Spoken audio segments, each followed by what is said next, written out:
po jako akawuwo. Banageze simanyi kyakukola essanyu lyanzigwako dda essanyu lyanzigwako eri omwana wange banange. Abatuuze abawangalira mu Ssemwemba zooni Emaganjo mu Gombola e Nabweru mu disitulikiti wa Kiso be balaze okwemulugunya kwabwe eri kampuni y'emmwanyi ebaliranye gye bagamba nti eviiriddeko abaana baabwe okufuna ebizibu eby'enjawulo. Atakoba MP bakansala omwana wange nabayinza okulaba nga nfaako nengamba kankuba emiranga nengenda nenkubakuba ekyuma kye siisobole bannange. Abatuuze ne bajja ne badduka ne bajja ne batuyamba nze nasiibye n'omwana wange nga simulabye kuluulu ne kuluulu mu bannange. Abatuuze bano nga bakulembeddwamu Nakate Ssanyu Betty bagamba nti ekyuma kino kivaamu enfuufu mpitirivu eviiriddeko abaana baabwe okufuna obuzibu. Mulirwana wafuna alina ekyuma kino kivaamu enfuufu etukosa ffe ng'abatuuze.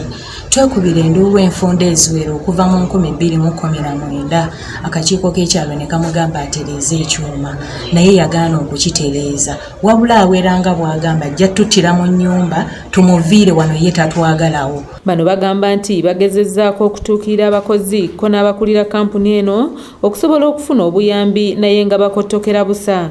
Kubanga tuli balwadde twekubira enduulu gye twasubira okuyambibwa bonna kubanga akakiiko ka LC ko kalemererwa era tekamwetaagira ddala mu nsonga yonna kamulemererwa. Nakandi Sharifa nga naye mutuuze mu kitundu kino asabye abakwatibwako n'okusingira ddala abakulembeze okuvaayo basobole okuyambibwa mu nsonga zino. Naye kati abaana baffe bonna balwadde nze omwana wange ali bubi agenda nakufa ntuusa okwemulugunya bekikwatako bonna bannange bajje batuyambe tuloopye buli wamu empapula zonna ez'emisango ziri wano akakiiko ka LC kamulema buli omu yamulemwa ne poliisi yamulemwa bannange. Akola ku nsonga z'abakyala ku kakiiko k'ekyalo Hajati Hamida Nassuuna asaba weewo okutuula okulaba ng'ensonga zino zinogerwa eddagala era ng'ono agamba nti wadde bagezezzaako okutuula ne bannannyini kampuni eno wabula badde babasuubiza kimu ng'embeera bw'ejja okutereera naye nga kati ebbanga liyise nga tewali kikolebwa.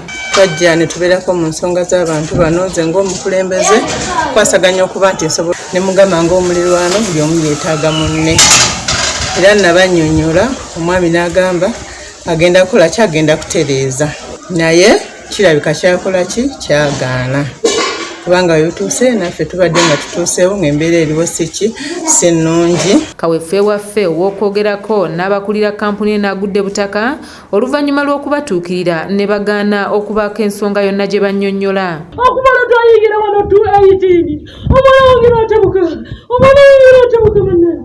Ajje Samuel yakusakidde eggulire lino okula ABS Television. Fande Nakalema oba abakulembeze bonna abawaggulu MP w'ekitundu kino bakansala buli omu gwe kikwata kajja atuyambe.